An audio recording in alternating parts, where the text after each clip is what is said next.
And it's not because, one side's crazy.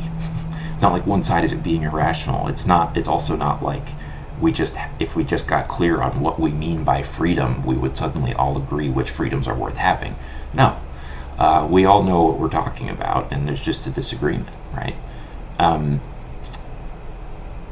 Now, this is the defense that the relativist is going to give. Just point to these examples and suggest that these are irresolvable. James Rachels has a reply. Again, this version of the argument Rachels doesn't address explicitly, but I think that what I'm doing is taking the latter half of Rachel's piece and presenting it to you as a reply to this kind of relativist.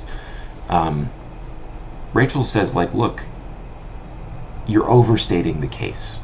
You're overstating the case, Mr. or Mrs. Relativist. Plenty of moral disagreements are resolvable, and we know this. There may be far fewer cases of irresolvable disagreement than you might initially think. There may be none. Rachel doesn't say that explicitly, but I think that's the suggestion. If you're an objectivist, that's very tempting. At the end of the day, perhaps all of these disputes, in an idealized setting that may never come to pass, in principle could possibly be resolved because there is a moral fact out there to be found. He gives some examples of this. One example is more apt, I think, than the other, but we'll start with this first one that is, a little silly, and but it's a toy example that I think that helps you see what he's trying to do here. So he gives the example of whether it's wrong to eat cows. Now I'm gonna say whether it's especially wrong to eat cows, because I don't want to beg the question against people who are vegetarians for ethical reasons, but not for cultural reasons, right? I don't eat cows. I'm not a full vegetarian, but I'm like pescatarian and have been for a while, and it's not because my culture tells me not to. It's for other reasons. So I'm gonna put it this way: the disagreement over whether it's especially wrong to eat cows. Oops. Okay. So here's what Rachel says. He points out that there are societies in which cows are not for eating, and no one does, and those who do are shamed morally. And he says this: we have not yet asked why these people will not eat cows. Suppose it is because they believe that after death, the souls of humans inhabit the bodies of animals, especially cows, so that a cow may be someone's grandmother. Now, do we want to say that their values are different from ours? No, the difference lies elsewhere. The difference is in our belief systems, not our values. It's kind of flippant, but he says, we agree that we shouldn't eat grandma. We simply disagree about whether the cow is or could be grandma. And that's his case, that this kind of disagreement is, in fact, not an irresolvable one. You can think of it this way. Someone on one side of the globe says eating cows is wrong. Someone on the other side of the globe says, no, it's not, perfectly fine. And Rachel's is saying, let's ask what is giving rise to the person's belief who says it's wrong to eat cows. Why do they think this? And their answer is going to be something like this: well, I have a particular spiritual or religious belief according to which human souls can be reincarnated in animals, perhaps especially in cows. And whether I believe that there's actually a human soul in that cow right now, I don't know, but I don't want to risk it, right? And so they conclude, I think it's wrong to destroy human souls. I think it's wrong to eat a person. So if I think that cow is or could be a person, then I conclude I shouldn't eat the cow.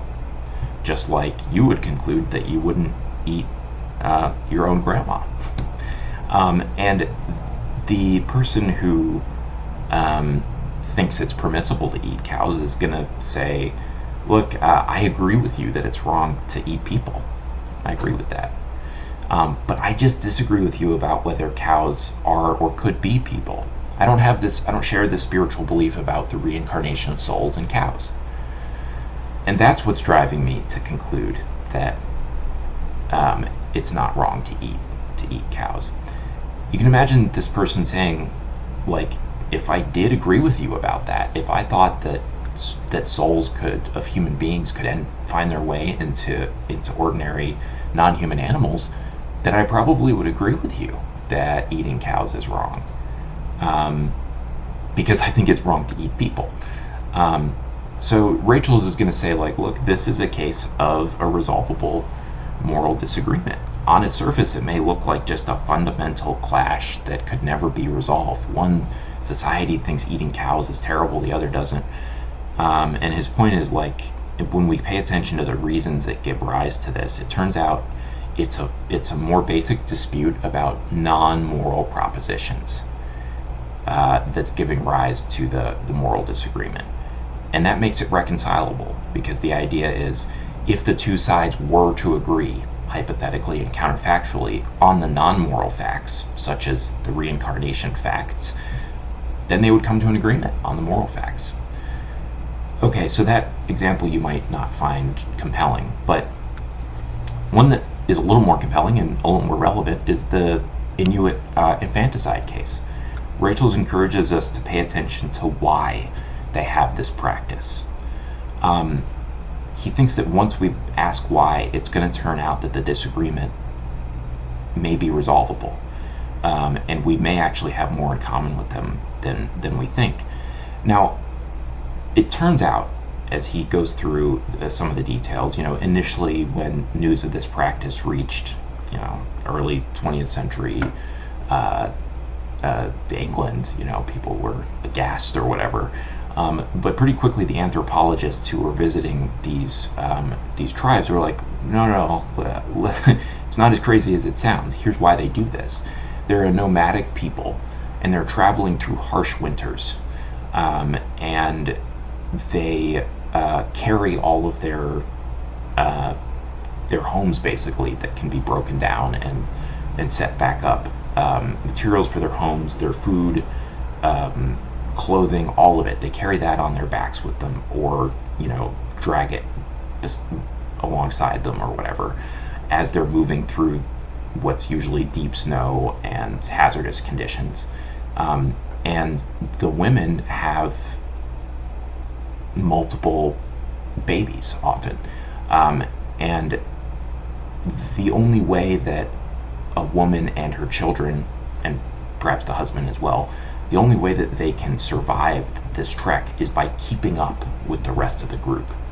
If a few people fall behind, they're going to die.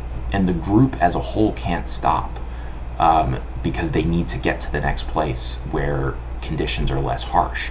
If they pause for a few hours to try to let someone who's fallen behind recover, they all might die in these bad cold conditions. So they're pressing along, this group, and the mothers, if they have too many children to carry, some of them have to follow them.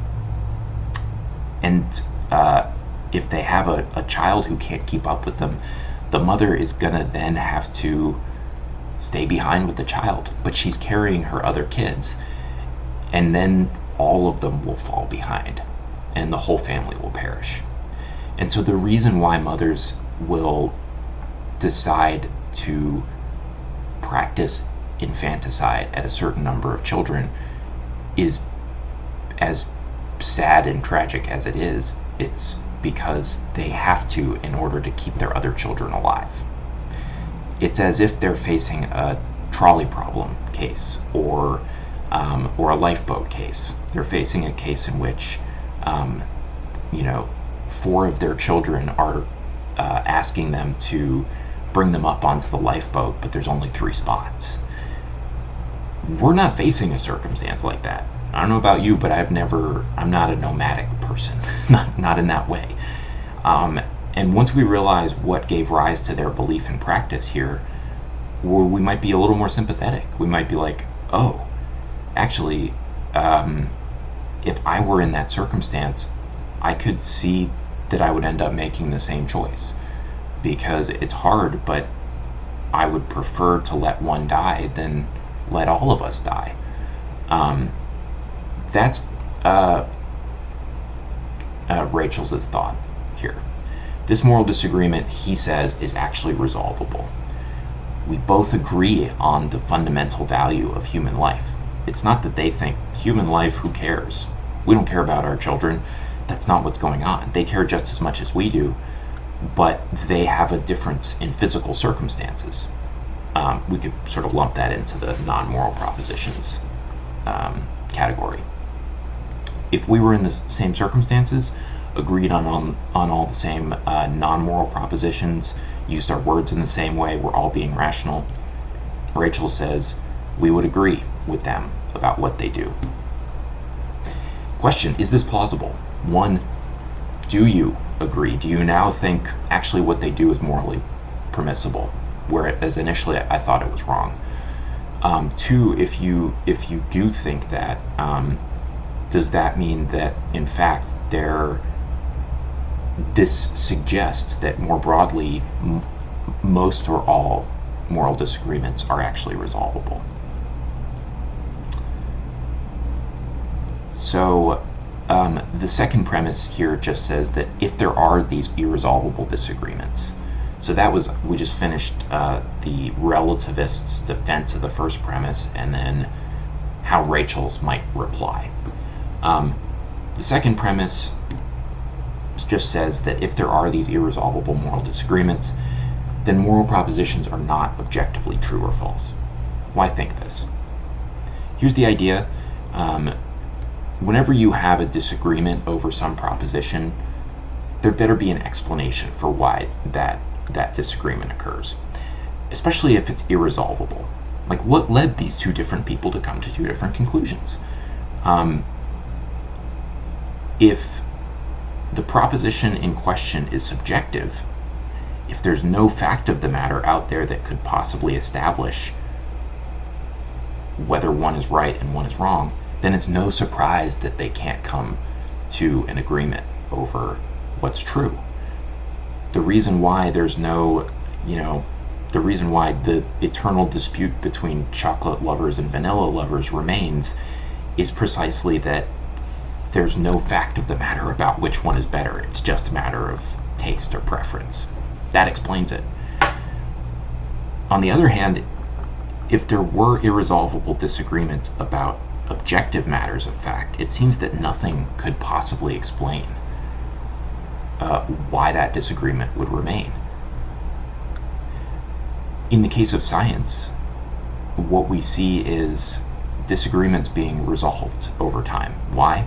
Because there's a reality out there to be found. So of course over time 2 people trying to find it will sort of converge. Makes sense. Here's what all this adds up to. The idea is that if moral propositions were objectively true or false rather than relatively true or false, there would be no good explanation for why there's irresolvable disagreement.